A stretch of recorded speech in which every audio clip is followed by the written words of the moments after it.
दक्षिण सोलापूर तालुक्यातील माळकवठा येथे एका तरुणावर स्टेटसच्या कारणावरून जीवघेणा हल्ला झाल्याची धक्कादायक घटना समोर आली आहे। या प्रकरणी मंद्रुप पोलीस ठाण्यात 4 जणांविरुद्ध गंभीर कलमांखाली गुन्हा दाखल करण्यात आला असून कोणालाही अद्याप अटक करण्यात आलेली नाही।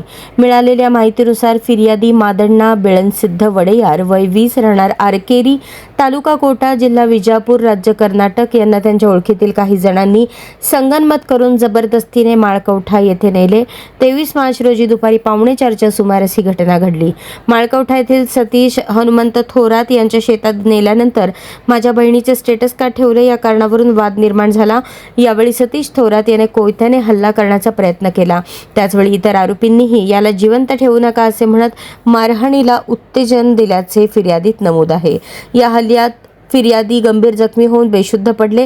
घटनेनंतर आरोपी घटनास्थळावरून पसार झाले। या प्रकरणी सतीश थोरात, सिद्धराम बिराजदार, प्रकाश सुसलादी आणि एका अनोळखी तरुणाविरुद्ध भारतीय न्यायसंहितेतील विविध कलमांनुसार गुन्हा नोंद करण्यात आला आहे।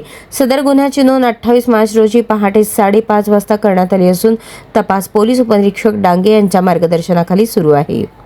या घटनेमुळे परिसरात भीतीचे वातावरण निर्माण झाले असून कायदा व सुव्यवस्थेचा प्रश्न पुन्हा ऐरणीवर आला आहे।